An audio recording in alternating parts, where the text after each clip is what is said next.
تھا بنی اسرائیل میں. یہ بخاری شریف نے، امام بخاری نے اپنی کتاب میں اس واقعے کو نقل کیا ہے. میرے بھائیوں، ایک ایسا آدمی تھا جنہوں نے دنیا میں 99 انسان کو قتل کیا تھا. جب چاہ بندوق نکالا، جب چاہ جس کے اوپر گولی کر دی، جب جس کو چاہ شوٹ کر دی، تلوار نکالی گردن پر چلا دیا. احساس ہوا بعد میں، اے گناہ کر کے اللہ سے مایوسی ہونے والوں، لا تقنطوا من رحمت اللہ، اللہ کی رحمت سے کبھی مایوسی نہیں ہونا. مایوسی ہونا بالکل کفر ہے. 99 انسان کو قتل کرنے کے بعد بھی سوچتا کہ اللہ میرا گناہ معاف ہوگا یا نہیں، مجھے جنت ملے گی یا نہیں. سنا کہ چاندنی چوک میں بڑا مجمع ہے، بڑی بھیڑ ہے، لوگ کثرت سے دور دراز سے آئے ہوئے ہیں. سنا کہ وہاں بہت ساری جماعتیں ہیں. دوڑتے ہوئے آئے، پوچھا کہ مجھے بتاؤ کوئی دنیا میں ایسا عالم بتاؤ جن کے پاس جا کر یہ فتویٰ پوچھوں، یہ مسئلہ پوچھوں. میں نے اتنے انسان کا قتل کیا، میں اتنے انسانوں کا قاتل ہوں، اللہ میرا گناہ معاف کرے گا یا نہیں. وہ آدمی چاندنی چوک میں آتا ہے اور اس جلسے میں شامل ہوتا ہے، اس پروگرام میں شامل ہوتا ہے. آپ ایسا نہیں سوچیے گا کہ چاندنی چوک کا واقعہ لکھا ہوا، نہیں، ایسی بات نہیں، ایک مثال دے رہا ہوں.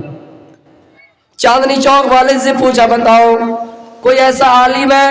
لوگوں نے بتایا کہ جاؤ، ہاں بہادر گنج علاقے میں ایک شخص رہتا ہے، عبادت گزار ہے، نمازی ہے، روزہ رکھتا ہے، اس سے جا کر فتویٰ پوچھو، وہ تمہیں فتویٰ دیں گے، سوال کا جواب دے دیں گے.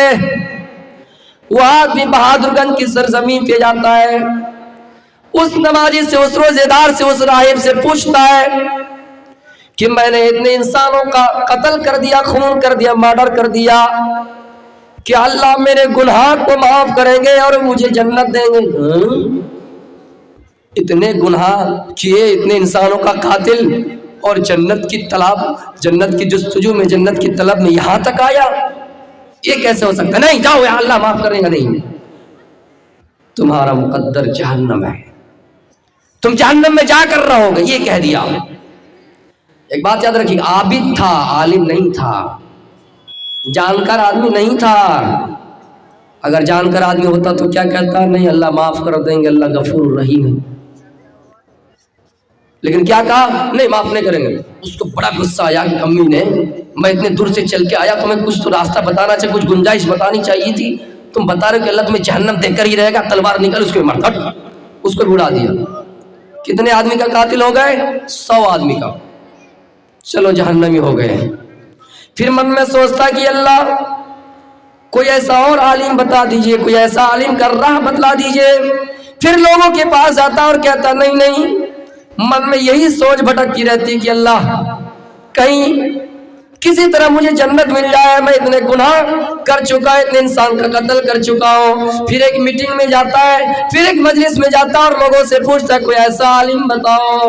لوگوں نے بتایا جاؤ کشن گنج کی سرزمین پر، وہاں پر ایک بڑے عالم ہے، بڑا جلسہ وہاں پہ ہوتا ہے، بڑی میٹنگیں ہوتی ہے، بڑا مجمع جمع ہوا ہے، وہیں پہ جاؤ، اس عالم کے پاس جاؤ، تمہیں جواب دے دیں گے، تمہیں جواب دے دیں گے. وہ آدمی پھر نکلتا ہے اور نکلنے کے بعد بالکل آدھا ہی راستہ کراس کیا تھا کہ ان کی موت آ گئی، پہنچ نہیں پایا. جب موت آ گئی، رحمت کا فرشتہ ان کے پاس آیا، عذاب کا فرشتہ ان کے پاس آیا، جنت لے جانے والا فرشتہ آیا، جہنم لے جانے والا فرشتہ آیا. دنیا میں آپ مریے گا، جب آپ کی موت ہو جائیں گی، اگر آپ جہنمی ہیں تو عذاب کا فرشتہ آئے گا، جنتی ہے تو رحمت کا فرشتہ آئے گا. لیکن اس کے پاس 2 فرشتہ آئے، عذاب کا فرشتہ بھی آئے اور رحمت کا بھی فرشتہ آئے. دونوں نے کہا کہ نہیں، اس کو جنت لے، ایک نے کہا میں جنت لے کر جاؤں گا، ایک نے کہا نہیں، میں عذاب کے لیے یہاں آیا ہوں، ان کو جہنم ان کا ٹھکانہ بن چکا ہے، اس لیے کہ 100 آدمی کو قتل کیا ہے. میرے بھائیوں، بحث و مباحثہ ہوا، ایک فرشتہ انسانی شکل میں آیا اور انہیں اس مسئلے کا حل بتا دیا اور کہہ دیا دیکھو راستہ ماپا جائے، یہاں سے کشن گنج کی سرزمین کتنی دوری ہے، کتنا کلومیٹر ہے، ماپا جائے. اگر 40 بنتا ہے تو یہ اگر